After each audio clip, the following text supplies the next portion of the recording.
Bonjour à toutes et à tous et bienvenue au comptoir de Calcio Espresso pour un nouveau numéro de notre podcast qui torréfie le calcio de l'autre côté des Alpes. Je suis Cédric Canal depuis Milan et je suis accompagné comme chaque semaine par Valentina Clementi qui est à Pérouse.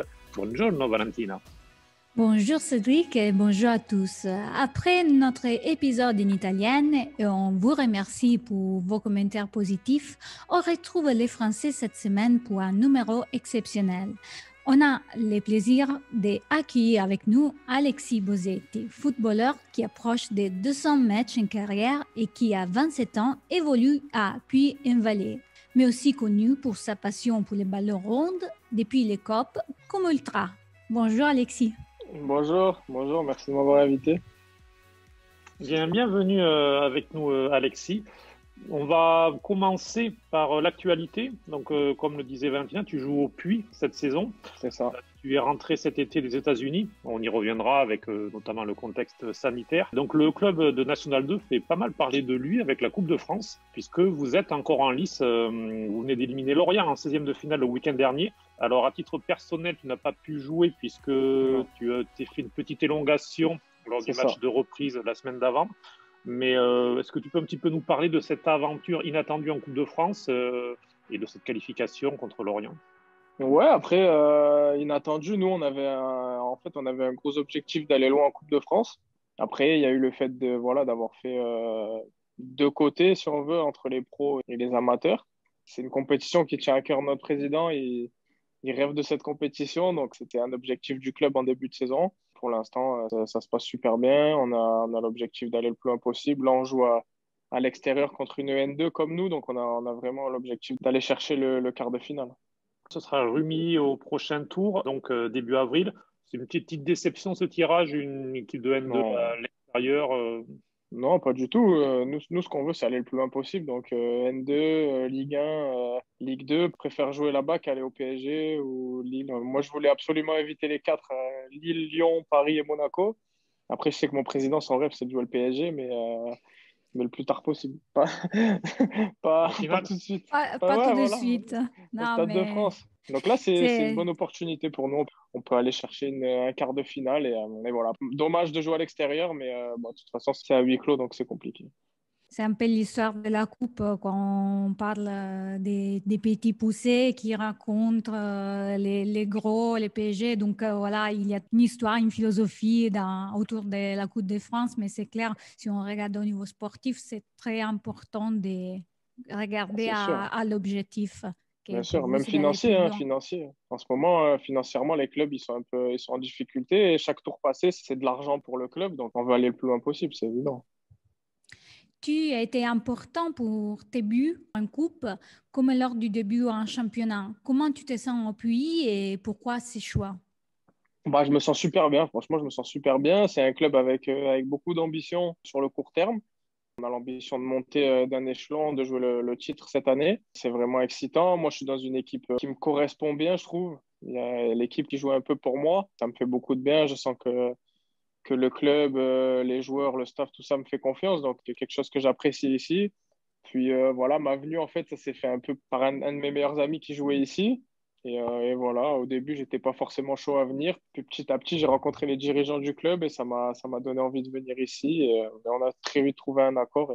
Et voilà, je suis très, très, très content d'être là. Donc vous avez joué un match en retard à fin février de championnat. C'est un petit peu une reprise C'est finale ça. du championnat, mais la reprise a été tout de suite suspendue puisqu'elle était prévue pour ce 13 mars, la reprise des championnats de N2. Finalement, C'est elle ça. n'aura pas lieu tout de suite. Comment ça se passe et comment vous gérez toute cette période depuis novembre où le championnat est suspendu? Il y a eu les matchs de coupe à préparer, il y a le couvre-feu. Comment ça se passe au quotidien pour un club comme le Puy? Nous, le couvre-feu, en fait, on s'entraîne le matin, donc on n'est pas forcément concerné par ça. Après, voilà, comme tu dis, on a joué, je crois, le dernier match, c'est un match de coupe, parce qu'après, notre dernier match de championnat, il a été annulé parce qu'on avait le coach qui était positif au Covid. Du coup, on a annulé notre dernier match à Bourges. Donc, ouais, notre dernier match, c'est le deuxième tour de coupe pour nous. Donc, voilà, en plus, le coach, il avait fait tourner. Moi, par exemple, j'étais pas allé. Enfin, il y a pas mal de joueurs qui sont pas allés. Donc, nous, si tu veux, on a fini mi-octobre. Derrière, on n'a même pas coupé. On a continué à s'entraîner dans l'espoir de reprendre assez vite. Au final, bah, non. Puis là, quand on a eu le programme de la Coupe, par exemple, après derrière, on a eu une reprise du championnat sous des protocoles assez stricts. Mais malheureusement, voilà, on nous a donné la carotte pour jouer et au dernier moment, on nous l'enlève. Surtout que nous, on avait joué notre match en retard contre Nantes et on devait jouer hier le dernier match en retard à Bourges et on devait jouer dimanche à domicile, donc le derby contre Moulins-Isère. Mais voilà, là, le plus compliqué, c'est qu'on sait rien en fait. On est au courant de rien. On nous dit rien, on nous a dit le championnat il est suspendu, mais il n'y a pas de date, il n'y a pas d'avenir, on va dire. On nous a rien donné. Nous, on se bat au quotidien avec des clubs. Je sais que notre club, ils sont en relation avec une 35-40 clubs qui ont envie de reprendre, qui ont le souhait de jouer au foot. Voilà, essayer de monter une action commune pour pouvoir reprendre le plus tôt possible. Ce serait pour moi la chose la plus sage à faire parce que voilà, les clubs ont envie de jouer, les joueurs ont envie de jouer, donc c'est un peu compliqué. Maintenant, on a bien préparé la coupe. C'était un peu compliqué. On a eu le premier match, l'équipe a déclaré forfait quand on devait jouer. Le deuxième match, c'était à domicile, on a gagné 4-2. Et les deux matchs après, c'était des matchs compliqués où on est allé au penalty. C'était une bonne reprise et je pense que ça nous a servi contre Nantes où on voyait que voilà, au niveau du rythme, on les avait surclassés. Donc, Justement, au niveau du rythme, c'est la chose plus compliquée de se c'est ça. gérer et d'être en forme pour les matchs, vu qu'il n'y a pas une vraie continuité.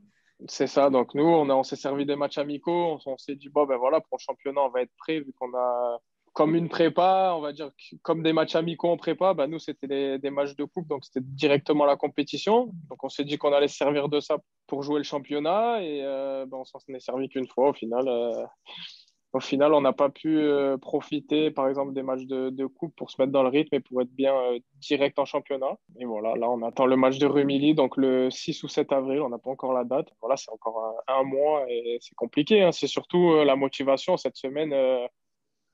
C'est compliqué de se mettre dans un état d'esprit où on va jouer dans un mois. C'est pas naturel quand on a l'habitude de jouer tous les week-ends. Le plus compliqué, c'est la motivation et mentalement, ça commence à être dur parce qu'on n'a pas de visibilité sur l'année prochaine. Dans notre effectif, on avait tous l'objectif de jouer la montée pour aller chercher plus haut. Là, pour l'instant, c'est du stand-by et c'est compliqué. Quand même, vu la situation générale et surtout au vu de ton parcours, c'est quoi la chose plus importante que tu essayes de partager avec tes coéquipiers actuellement? Bah, nous, en fait, on a un très, très bon groupe au niveau des affinités. On est souvent ensemble en dehors du foot. On a nos enfants dans la même école. On se voit très souvent. Et voilà, c'est un peu ça que j'étais venu chercher, le monde plus amateur avec super ambiance, le staff, un peu une famille parce que c'était un peu compliqué les États-Unis, comme ça s'est terminé. Pas avec le club, mais mentalement, c'était difficile avec la pandémie, tout ça. Donc voilà, on est très heureux d'avoir retrouvé un peu comme une famille ici avec beaucoup de bonnes personnes. Voilà, c'est ça. C'est plus hors football plutôt que sur le terrain. Toi qui viens, on y reviendra, hein, du centre de formation de Nice, tu as connu aussi des expériences à l'étranger. Est-ce que tu as été surpris des structures et même du niveau de la Nationale 2? Parce que c'est, comme on le voit de plus en plus, proche du professionnalisme. Ouais, bah moi après je connaissais parce que si tu veux ma dernière année à Nice, la réserve était dernière du championnat et bah moi je jouais plus du tout en Ligue 1. Donc voilà, j'ai fait les 4 derniers mois de la saison avec la réserve. Donc le niveau je le connaissais. Et voilà, mais après je suis pas surpris, hein. Puis surtout dans notre équipe, il y a que des joueurs qui ont joué au-dessus.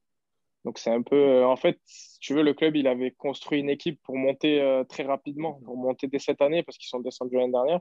Donc ils avaient monté un projet avec, voilà, sur une année, en one shot, avec des joueurs qui ont joué au-dessus. Le président, il a mis beaucoup de moyens dans cette équipe. Aujourd'hui, il est un peu bloqué. S'il n'y a pas de montée, franchement, ça sera compliqué pour lui, hein, mentalement. Surtout l'année dernière, ils ont pris un coup de massue avec la descente à cause du Covid. Je sais pas si tu as su l'histoire, mais en fait, ils recevaient Queville le vendredi et le Puy, ils étaient à 1 point derrière Queville. Donc, ils recevaient le vendredi et la saison, elle a été arrêtée le vendredi matin. Donc, à 24 heures près, ils se seraient peut-être sauvés, tu vois. Hmm. Donc, voilà, déjà, le président, il a pris un coup de massue cet été quand il a su ça.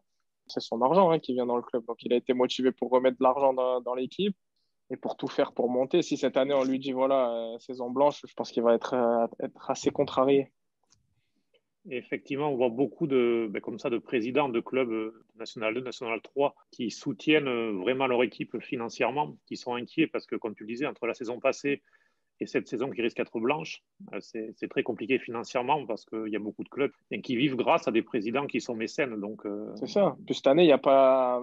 ils ont le chômage partiel, donc c'est pas forcément eux qui nous payent, mais au niveau des partenaires, où il y a beaucoup moins de sponsors, il y a beaucoup moins de partenaires. Puis mon président, tu vois, c'est plus, lui, il fait chier, c'est le stade à huis clos, la buvette, et voilà, c'est même pas une question non plus financière, c'est que c'est la vie autour du club. Lui, il est très impliqué dans la ville du Puy, il est très impliqué dans le club, il vient à tous les matchs, il vient à l'extérieur, on le voit la semaine, voilà, et en Coupe de France, on est passé, on a le record du club, voilà, il avait les larmes et nous, ça nous donne envie, évidemment, ça nous donne envie de nous dépasser, même pour lui, quoi. Vraiment, il est vraiment très, très proche de nous. Et quand je suis arrivé ici, en fait, la première fois que je suis venu, j'ai mangé avec lui. Et voilà, le feeling, il est passé directement et c'est ça qui m'a donné envie de signer aussi. Pour ces présidents-là, ces mecs qui donnent beaucoup de leur temps, beaucoup de leur argent, et il faut qu'à un moment donné, ils soient récompensés aussi. Dans tes mots, il y a vraiment, on sent l'esprit du vrai foot. C'est que, comme tu disais avant, tu cherchais quelque chose de familial, de Bien vrai, et sûr, c'est quelque qui nous manque énormément aujourd'hui, ah, quand on bien voit sûr. en général dans les foot, parce que c'est quelque chose qui, vraiment, au-delà du Covid, commence à manquer dans les foot, mais encore plus dans cette situation-là. Ah, c'est clair, en ce moment, voilà, on parle beaucoup d'argent et on pense pas forcément aux joueurs, les mecs qui se lèvent le matin, qui viennent s'entraîner, mais qui n'ont pas voilà, qui ont pas d'avenir, qui n'ont pas de visibilité. Faut que les gens se disent que le foot, ça dure 15 ans maximum. Ceux qui peuvent pas travailler, même si c'est compliqué, dans 5 ans, ils pourront toujours faire leur métier. Dans 10 ans, ils pourront toujours le faire. Nous, on pourra plus le faire. Nous, moi, par exemple, je vais avoir 28 ans. Voilà, si je joue pas au foot en ce moment, c'est peut-être mes plus belles années physiquement. Si je joue pas aujourd'hui, ça va devenir compliqué. Heureusement, les peu de matchs qu'on a fait, j'ai marqué des buts. Voilà, j'ai été bon. Donc, c'est compliqué pour tout le monde, surtout dans l'avenir, hein. C'est l'avenir. Quand je pense pas qu'à moi. Je pense aussi aux jeunes de centre de formation qui ont 16 ans, qui ont 17 ans. Ça fait 2 ans, ils n'ont pas de compétition, ils jouent pas au foot, ils font que des matchs amicaux. Au niveau de leur progression, je pense que si Mbappé, on lui avait coupé 2 ans de progression, ça serait pas Mbappé aujourd'hui. Donc voilà, faut que le gouvernement, faut que la Fédé se fasse plus entendre, que les clubs puissent jouer. Parce que Nantes, on a discuté avec eux avant notre match, ils avaient fait 2 matchs amicaux contre la réserve d'Angers et de Lorient, mais on voit que ça suffit pas. Quand ils sont venus contre nous, on leur a marché dessus. Il y avait trop d'écart physique. revenons justement un petit peu en arrière sur ta carrière, tu le disais, tu as bientôt 28 ans. 75 matchs et 10 buts en Ligue 1, hein, et le premier but le jour de l'inauguration de l'Alliance Riviera, c'était C'est en ça. septembre 2013. Pour un enfant du gym, un amoureux, que ce soit de la ville, du club, du stade du Rail que tu as fréquenté, le symbole était beau, non, de marquer ce premier but dans ces Ouais. buts. Après, moi, j'aurais préféré mettre le dernier au Ré, pour le Mm. coup. Mais, ouais, au Ré, j'ai marqué qu'en Coupe de France, malheureusement. Mais ouais, non, c'est sûr que c'était surtout la fête qu'il y avait autour, quoi. Il y avait 35 000 personnes, tout le monde était là. C'était incroyable, hein, pour moi. Pour moi qui est de Nice, ça faisait 15 ans, j'entendais parler du nouveau stade à Nice. Tous les 5 ans, tous les 3 ans, on entendait un nouveau projet de stade, de ci, de là. C'est jamais arrivé. Et voilà, il a fallu que je joue le premier match et que je marque. En plus, c'est mon premier but en Ligue 1 dans ce stade et 35 000 personnes. En plus, bien sûr, il y avait ma famille, tous mes amis, tous les gens que je connais. Donc voilà, évidemment, c'était une émotion particulière et c'est sûr que c'est un de mes plus beaux souvenirs. Et il y a aussi la Coupe Gambardella à Nice et la Coupe du Monde des moins de 20 ans et en 2013 avec une génération dorée dont il y a Pogba, Thauvin, Areola, champion du monde en Russie en 2018. Vous étiez un C'est beau ça. groupe. Ah ouais, on avait une grosse équipe. Il y avait nous et l'Espagne, je pense. C'était nous et les Espagnols qui pouvaient gagner. Ils nous avaient enlevé l'Euro l'année d'avant. Donc là, cette année-là, on pouvait pas leur laisser la Coupe du Monde. C'était pas possible. Mais oui, après, il y avait la Gambardella. Bien sûr, pour moi, c'est le plus beau trophée parce qu'en Coupe du Monde, j'étais pas forcément titulaire. Puis la Gambardella, c'est un aboutissement pour moi, 3 années au centre. Derrière, je suis passé pro. Puis en plus, on joue contre Saint-Etienne en finale avec qui, voilà, en 17 ans, ils nous avaient enlevé le titre en championnat avec la même génération. Et nous, on les a rejoués, donc les mêmes joueurs. Et nous, on avait les mêmes joueurs 3 ans plus tard au Stade de France. Donc voilà, ça avait ce petit côté revanche. Franchement, la Gambardella, pour moi, c'est le plus beau souvenir parce que c'est le dernier titre de Nice. Et voilà, je pourrais dire que j'ai ramené un titre avec Nice, même si c'est en jeune. Voilà, Nice, ils n'avaient jamais gagné la Gambarde. Donc voilà, je suis content parce qu'en plus, j'ai participé pleinement à l'aventure. J'ai marqué 10 buts. J'ai le record de buts en Gambardella. Donc, on a joué au Stade du Ré en plus devant 6 000 à 7 000 personnes en quart de finale. J'ai mis un doublé, j'ai fait une panenka. Donc, ouais, non, c'était des bons souvenirs, hein. À 18 ans, c'était incroyable. C'est quelque chose qui marque. Bien sûr, bien sûr. Tu es très attaché à Nice, on le sent encore dans ton discours, dans tes souvenirs. Malgré tout, tu as fait le choix de t'exiler. Alors, tu as passé quelques mois en Norvège en 2016, et puis surtout, tu l'as un petit peu évoqué tout à l'heure, Oklahoma et El Paso en division 2 américaine en C'est ça. 2019-2020. Alors, comment c'était cette expérience? Bah, franchement, c'était un de mes rêves. Je voulais jouer aux États-Unis. J'étais à Laval. Après Nice, je suis parti à Laval. Ça s'est super bien passé pendant un an. Après la deuxième année, j'ai eu des problèmes au talon. En fait, j'étais allé avec mon ancien directeur de centre de l'OGC Nice, en fait, avec qui on a gagné la Gambarde, tout ça, qui était l'adjoint du coach là-bas la première année. Donc j'y suis allé avec lui, enfin par rapport à lui, quoi. Et derrière, il n'a pas été gardé l'année d'après. Ça a été un peu plus compliqué la deuxième saison, même si je jouais et que ça se passait bien sur le terrain. Plus j'ai été blessé, donc voilà, c'était un peu une année un peu compliquée. Puis j'étais en fin de contrat et j'ai eu l'opportunité voilà, d'aller aux États-Unis.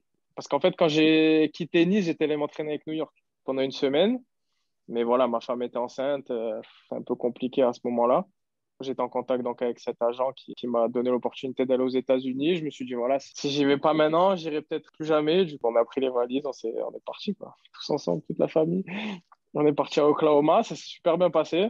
Et l'été, j'ai été échangé à El Paso. Et pareil, El Paso, c'est super bien passé. Et on a fait finale de conférence Ouest où on a perdu en prolongation. Que voilà, les vacances, bah, là-bas c'est inversé, donc les vacances, elles sont à Noël. Et quand je suis retourné en janvier, donc ça se passait super bien. Franchement, on avait un coach exceptionnel à El Paso, un Anglais. Je pense qu'il va réussir très vite. C'est vraiment un super coach. J'ai joué donc la première journée de championnat titulaire. Et derrière, bah, championnat arrêté pour le Covid. Et au début, c'était un peu compliqué. On s'entraînait tour à tour. Donc, un par un, toutes les demi-heures, 45 minutes. Pendant 2 semaines, on a fait ça. Après, on s'entraînait par groupe de 7, 8. Puis petit à petit, on commence à s'entraîner toute l'équipe. Mais voilà, en fait, quand le protocole de reprise du championnat est sorti, au niveau familial, c'était impossible de continuer parce que c'était absolument pas les raisons pour lesquelles j'étais venu. Moi, j'étais venu donc pour jouer au foot, mais aussi pour m'épanouir au niveau familial, pour que ma fille puisse aller à l'école, apprendre une langue. Et en fait, les écoles, elles étaient fermées. Donc, ma fille est passée toute la journée à la maison avec ma femme. Connaissait personne. Ma femme, elle parle pas anglais.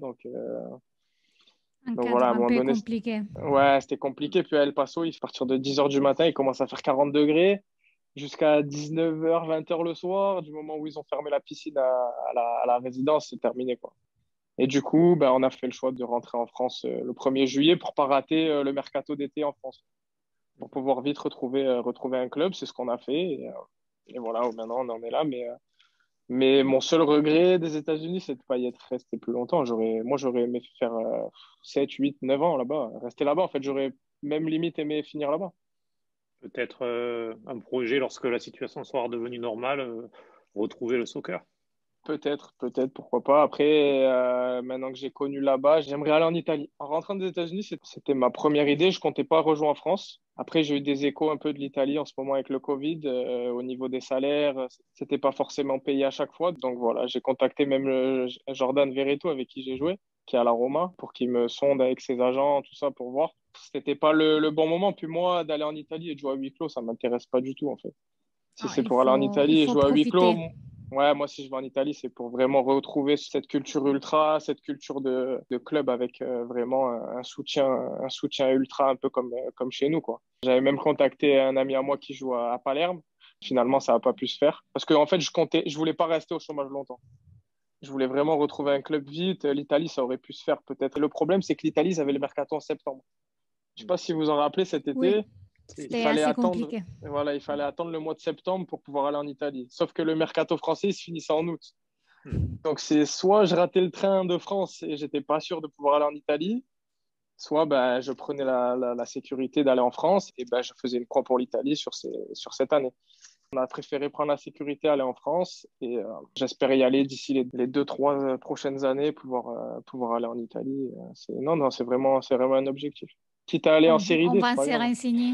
J'avais contacté un Français de Foggia pour aller là-bas cet été, mais ouais, c'est compliqué avec les salaires et tout, c'était compliqué cet été. Oui, tout à fait. Donc, tu as avancé un peu notre question suivante parce que justement, tu es franco-italienne.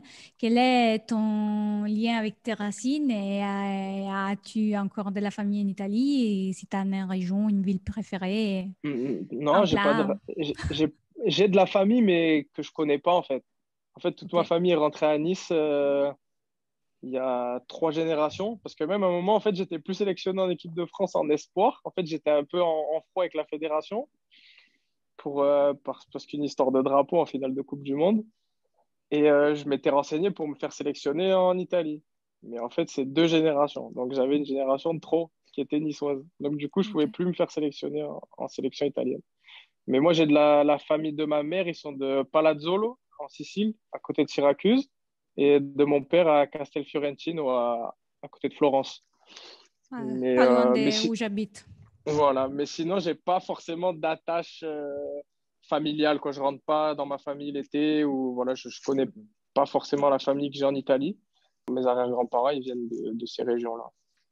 Et donc, tu parlais de sélection française, de sélection italienne. On a un ami en commun, Paolo Del Vecchio, Oui, qui était d'ailleurs avec nous en début de saison pour parler de la Squadra Diaspora.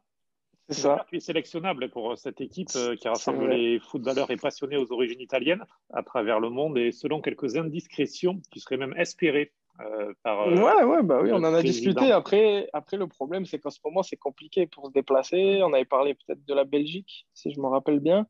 Mais après, il faut trouver du temps parce que moi, cet été, j'ai la sélection niçoise. Je sais pas si tu sais, si tu avais Hmm. suivi. Donc, nous, Si. on fait l'Euro cet été à Nice. Voilà, on joue contre eux, la Sardaigne. En plus, on a la Sardaigne dans la poule. Et je me C'est rappelle qu'à magnifique, ça. la coupe du Monde, ils avaient joué la Padanie. Et voilà, non, cette année, on a la Sardaigne dans la poule de l'Euro. Donc voilà, apparemment, ils sont pas mal. Il y a beaucoup de joueurs de série C, série D. Ça va être sympa, hein, ça va être bon à jouer, hein. Bah, on espère de pouvoir venir regarder tout cela. J'espère, ça sera à Nice. Normalement, je pense d'ici là, on pourra. L'été à Nice, ils ferment pas, hein, sinon, ils ont plus d'argent après. Ah non, c'est une belle ville, Nice. Moi, j'apprécie énormément et voilà. Ah ouais, Chaque fois Nice, que c'est je pouvais me magnifique. déplacer depuis Paris et pendant mes années en France, j'étais contente. Ah oui, Paris-Nice, c'est en 1 heure, hein, c'est bon. En 1 heure, c'est Hmm. réglé. Oui, oui, oui. Donc, en parlant d'Italie et justement de Nice, tu as joué avec Mario Balotelli lors de ta dernière saison à Nice. Lui aussi est une personnalité extravertie, on peut le dire.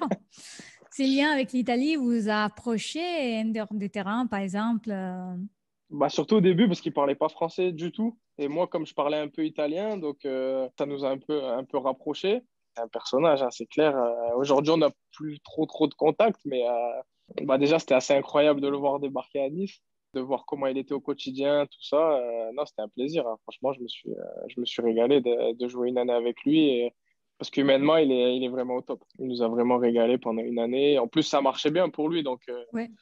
donc voilà, même si des fois il faisait des trucs un peu que d'autres joueurs ne pouvaient pas faire, bah lui il le faisait et voilà, mais ça passait parce que le week-end il marquait, il était présent, donc le coach il le laissait plus libre, on va dire. Ouais, d'ailleurs, j'avais participé au livre qui était écrit par Mathieu Feur, confrère de Nice, sous Balotel, et on Ouais. m'avait interviewé pour parler de lui quand il était arrivé à Nice. Donc, c'était quand même Là, il une... a retrouvé son papa un peu spirituel Hmm. à Monza Oui, avec le président. Ouais, Ah, les il s'est- Galliani, oui. Galliani. Hmm. ouais, ils s'adorent tous les deux, ils s'adorent. Hmm. On peut lui glisser un petit mot peut-être pour te faire mener à Monza aussi. On ne sait Ah, pas, on ne sait bah là, jamais. ils vont monter en Serie A, ça va être dur. Ah, à un moment donné, j'ai failli vraiment signer à Frosinone. J'ai vraiment failli signer. L'année où ils montent en Serie A, bah, en fait, c'était s'ils montaient pas, je devais y aller. Mais bon, ils sont montés, du coup, je suis pas allé.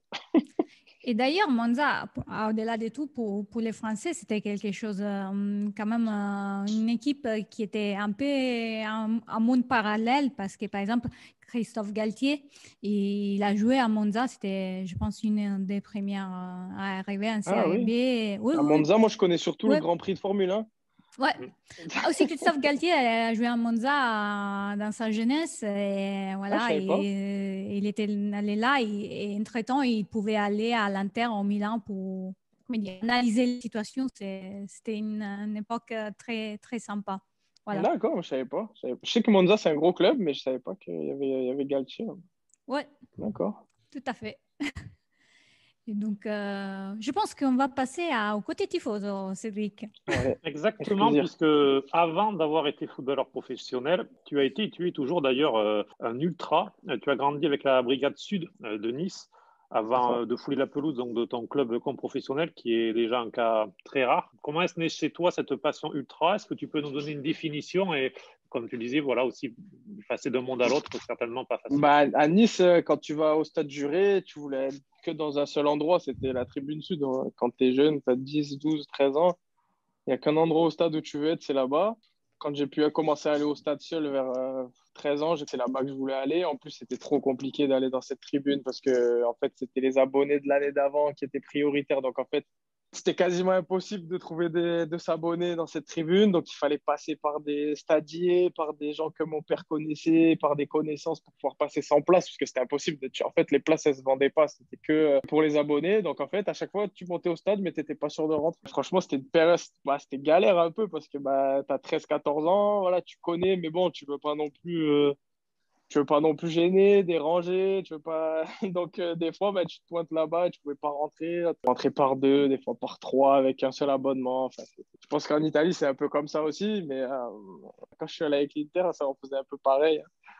Donc voilà, c'était un peu galère jusqu'au moment où tu arrives à avoir un abonnement. Puis au final, moi, j'étais au centre de formation de Nice 16 ans, donc j'ai galéré peut-être 2 ans avant de réussir à aller au stade sereinement pour être sûr de rentrer. Donc, c'était un peu mes meilleures années, quoi. C'est là où je me suis vraiment, où on s'est vraiment amusé avec les collègues. On a fait un peu les cons.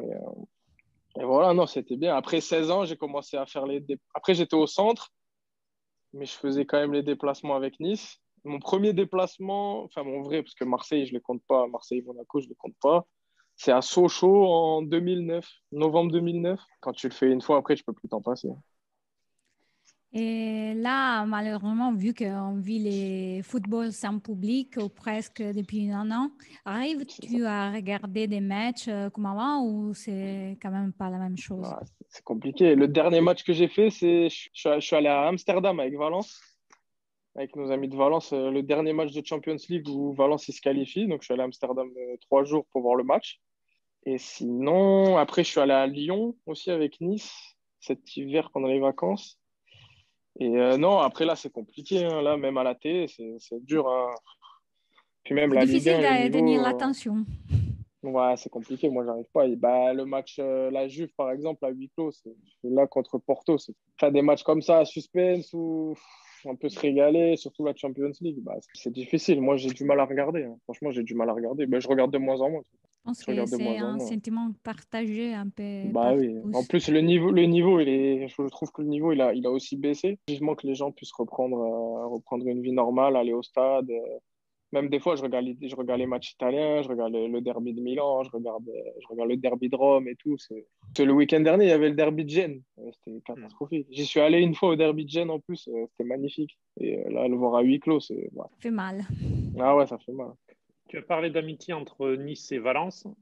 Il y a aussi une amitié entre Nice et l'Inter au niveau des Bah, ultras. la Est-ce base, pas c'est l'Inter et Valence. À la base, c'est Valence et l'Inter, les Mhm. amis. Et nous, on est allé au tournoi de foot de l'Inter en 2014, je crois. Moi, la première fois que je suis allé à Milan, c'était pour Milan-Inter Partizan Belgrade en Europa League. C'est le premier match que j'ai fait de l'Inter. Et l'année d'après, ou peut-être 2 ans après, on a rencontré les supporters de Valence bah, au tournoi de l'Inter. Et voilà, petit à petit, ça s'est fait comme ça. Moi, je suis allé en vacances à Valence avec eux. Ils m'ont invité au match. Pendant l'Euro, ils avaient suivi l'Espagne. Ils étaient venus chez nous. Parce que ma femme, elle a un camping à côté de Nice. Donc, du coup, ils étaient venus dormir là-bas. Petit à petit, c'est une amitié qui s'est créée. Moi, je suis souvent en contact avec ceux de Valence, ceux de l'Inter. Dès que j'avais l'occasion d'y aller, je l'avais. J'ai même dû faire la Tessera pour l'Inter. Pour aller au Torino, ils nous avaient demandé si on pouvait faire la Tessera pour avoir la place plus facilement. C'est une amitié qui est belle parce que voilà, on se retrouve pendant les tournois. Puis c'est espagnol, c'est italien. L'Inter, ils viennent souvent. Quand Nice a joué contre Naples, ils étaient là. Quand Valence avait joué contre Lyon, Nice était allé. Enfin, même là, à Amsterdam, on est allé. Enfin, non, c'est bien. Moi, j'adore, hein, j'adore. Est-ce que c'est ça justement la culture ultra? C'est aussi ces amitiés qui dépassent le C'est simple ça. cas d'un Bah, autant club. il y a des rivalités qui dépassent un peu tout, autant ben voilà, il est pareil dans l'autre sens. Il y a des amitiés qui sont belles. Comme en plus nous avec l'Inter, c'est un peu plus compliqué parce que de base, nous Nice, l'ancienne génération de la Brigade Sud, ils sont surtout jumelés avec le Torino et voilà. Au début, c'était un peu bizarre, mais moi personnellement, j'ai jamais côtoyé ceux du Toro, donc je le sentais pas comme ça quoi. Est-ce que c'est différent de vivre les virages en France et en Italie? Je pense qu'en Italie, c'est beaucoup plus style de vie. Je pense que c'est plus 24 heures sur 24 en Italie. Nous, ça l'est peut-être moins. Il y a peut-être moins de passion autour du club, surtout dans les divisions inférieures. Quand je vois les séries B, la série C, quand je vois des clubs. Avant de vouloir signer en Italie, je regardais pas mal de vidéos de supporters en Italie, des séries C, des Catane, tout ça. Des clubs pas UP, mais voilà, des clubs un peu plus petits, les Très Cavès et populaire. tout. C'est des clubs qui sont inconnus pour les gens, mais quand on va au stade, Ouais. bah, ça chante, ça. Voilà, quand moi j'ai joué en troisième division française, à part un ou deux clubs, y a rien à voir. À part le Red Star en France, en troisième division, et bah là, il y a Bastia, mais sinon, il y a un peu Laval, mais sinon, il n'y a personne. Sinon, Ici, dans le village où j'habite maintenant, quand il y a l'équipe qui jouait, que c'est Mais une c'est ça. équipe amateur, bah, les samedis après-midi, les rangs, ils étaient pleins. Bah, c'est Donc, ça. C'est ce que, en fait, en les France, gens quand on a. descendaient presque à tuer C'est ça. l'arbitre à chaque faute, Bah pas oui, mais en siffler. fait, en France, moi, je suis au Puy-en-Velay, les gens, ils sont pour Saint-Étienne. On est à côté des grandes villes, les gens, ils sont pour la grande ville. Alors qu'en Ouais. Italie, bah, tu nais à Sienne, bah, t'es pas pour Florence, t'es pour Sienne, t'es pas pour la Fio. On est pour Sienne. En Mm. fait, je pense qu'en France, ils s'identifient plus aux gros clubs qu'en Italie. Je pense qu'en Italie, il y a beaucoup il y a une, voilà, il y a la culture de la ville, de défendre la ville, un peu comme le Calcio Storico à Florence. Ben voilà, les gens, ils s'identifient au quartier, à la rue, après à la ville, enfin au village, et puis après, c'est la nationale. Donc, parce qu'en France, on n'a pas cette culture de. Mais après, c'est normal. En Italie, ils ont été unifiés tard. Donc, Oui, voilà, je pense c'est qu'en France, justement ça que je voulais ouais, souligner. je pense qu'en France, c'est historique. Voilà, on est. Puis on a eu comment dire, l'OM qui en 93 a amené, on va dire, une génération de personnes à suivre l'OM. Après, à Nice, on a de la chance d'avoir une forte identité. Mais il y a des régions où voilà, ils sont pour l'OM, mais ils sont jamais allés au Vélodrome, ou ils sont pour le PSG alors qu'ils sont jamais allés au parc. Enfin, moi, c'est des trucs comme ça qui me dérangent plus et qu'il n'y a pas en Italie forcément. Après, même si la Juve, ils ont beaucoup de supporters dans toute l'Italie, le club historique à Turin, c'est le Torino, mais je pense qu'en Italie, ils ont plus la culture du village, du territoire, quoi, qu'en France. Oui, bah, parce que pratiquement le foot, elle est devenue, comment dire, celle qui C'est la était les combats religion, d'avant. Les bien combats sûr, d'avant, c'est ça, les communes qui étaient divisées. Bon, il y a jamais une culture, une vraie culture d'unité. Donc, dans le foot, c'est ça, il y a un reflet de tout cela. Et c'est pour ça aussi qu'il y a cette, comment dire, ambiance c'est toujours ça. assez Puis en France, forte. on n'a pas de ville avec deux clubs, quoi. Ouais. Ça existe pas chez nous. Alors qu'en Italie, à Gênes, il y a le Torino, et encore, si je descends sur Naples, il y a Salerne, il y a Avellino, enfin, il y a plein de. Aussi, c'est à Naples, ils ont essayé de faire un club de foot dans la même ville, mais ils n'ont pas réussi. Et Ah, c'est c'est trop un dur. cas J'y suis allé à Naples, j'y suis allé un jouer peu à Naples unique. une fois avec Nice en match amical. C'est impressionnant, hein. C'est impressionnant. Non, non, mais voilà, même dans le sud, même en Sicile, il y a Catane, il y a Messine, Oui, il y a Palerme. Voilà, il y a plein de clubs. Puis même quand je suivais un peu les divisions un peu plus basses, voilà, il y a Foggia, il y a Bari, enfin, il y a plein de clubs voilà, qui ont vraiment leur groupe et c'est des passionnés. Ils s'en foutent d'aller voir Naples ou d'aller voir eux. C'est Foggia le week-end et basta. Tu parles de cette Italie du Sud qui a un petit peu moins de clubs en Serie A, qu'il y en a peu, et même en Série B, qui est peu présente. Est-ce que ce football-là t'attire? Tout à l'heure, tu parlais de l'espoir d'aller jouer en Italie. Justement, c'est clubs un peu plus petits, mais qui ont Bien sûr. de vraies racines. Ah oui, c'est clair. Moi, j'ai un ami qui a joué à Bari. Il m'a dit c'est exceptionnel. Puis il y a un reportage, je crois que c'est sur Amazon, sur Bari, pour le club. J'ai regardé sur Amazon Prime, je crois. Et ouais, moi, c'est ça qui me régale. Les clubs, voilà, avec une identité forte, avec même si c'est en série C, voilà, il y a des tifosi, il y a quelque chose autour. Les gens s'intéressent au foot. J'étais aux États-Unis, à Oklahoma, et ils connaissent aucun joueur de foot, hein. Ils connaissent les joueurs de NBA, mais ils connaissent pas le foot, ils s'en foutent. C'est notre culture. Mais bon, il y avait les feux d'artifice avant le match, les mascottes, tout ça. Mais voilà, non, moi, ce que je préfère, bien sûr, c'est de jouer dans un petit club, mais avec une forte appartenance des supporters, quoi. Il y a une image justement du foot italien qui est chère à tes yeux, je ne sais pas, un événement, un COP, un match, une chorégraphie que tu as regardé. Non, pas forcément. Après, souvent, là, je pense au match de finale de Coupe d'Italie, à Rome, souvent, où, ben, quand il n'y a pas Rome, c'est la Juve, c'est Naples, tout le monde se retrouve à Rome, et voilà, c'est chaud à à tous les matchs, c'est chaud, quoi. Après, c'est souvent les parcages en Italie qui sont souvent remplis. Une fois, je suis allé en vacances à Rome.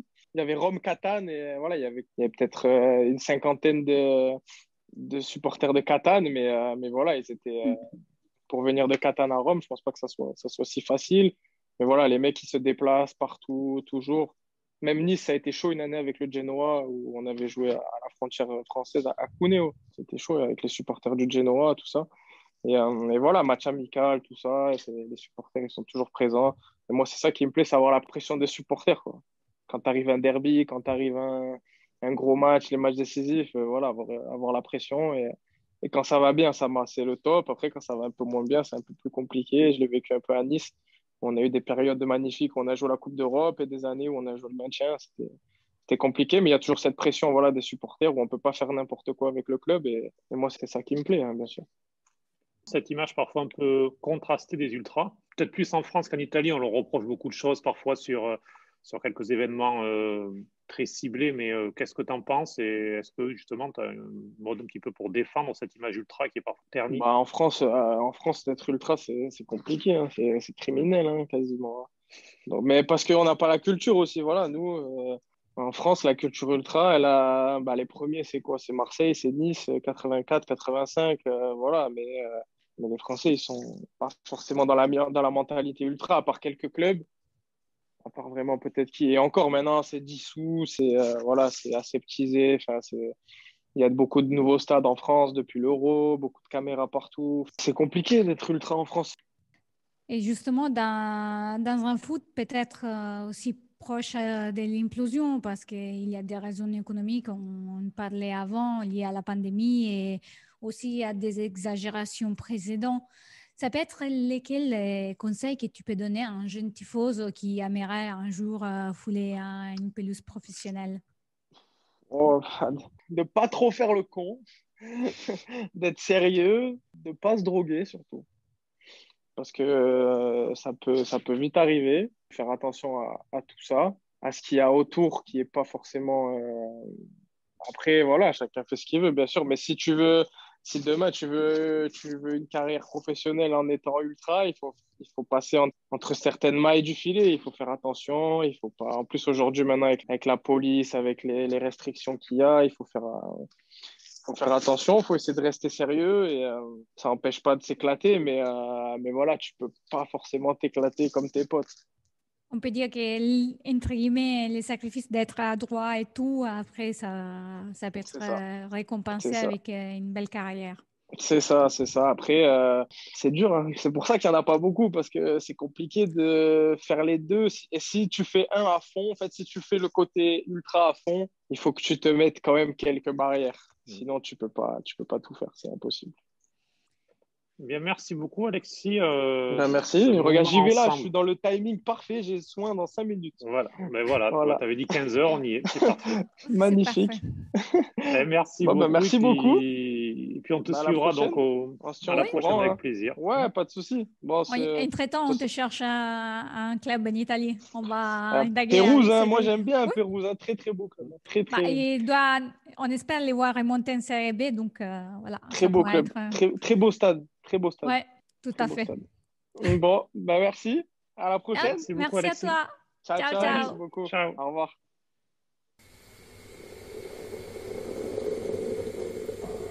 Un as riesce a passare, un as si accentra, un as! La chiude Adam Unas con il gol del 4-2 al 94esimo. Eh bien, c'est terminé pour ce 24e numéro de la saison. Vous pouvez nous retrouver sur le site calcioespresso.com et nous écrire sur contact@calcioespresso.com pour vos réactions ou encore des propositions de partenariat. Et puis, vous pouvez retrouver tout le catalogue de podcasts sur les principales plateformes comme Acast, Spotify, Deezer, Google Podcast, Amazon ou Apple Podcast et vous abonner, bien sûr, pour ne manquer aucun numéro. Et on vous attend aussi, Valentina, sur Clubhouse, le nouveau réseau social. On a créé un club, le Calcio Espresso Club. Et tous les vendredis à 18h30, il y a un apéritivo, un petit peu de bienvenue, où on parle de l'actualité football en toute compagnie. On s'amuse. C'est un moment d'échange autour du comptoir des Calcio Espresso. Exactement, donc n'hésitez pas si vous êtes sur le réseau à nous rejoindre et puis on fait d'autres également. Rendez-vous comme ça un petit peu à l'occasion dans la semaine pour parler actualité tranquillement. Et vous pouvez nous écouter aussi sur Radio Grandeur et Radio Italiana Vera les vendredis à 18h et les dimanches à 11h. La musique derrière nous est Janice de The Break et cette semaine remercie Raphaël et Giuliano, nos premiers tifosi. Nous venons de lancer un abonnement sur Patreon pour continuer à développer Calcio Espresso. Si vous souhaitez faire partie de l'aventure, les liens sont sur notre site et les réseaux sociaux où vous pouvez aussi nous poser des questions, réagir comme Twitter, Facebook, Telegram, Instagram.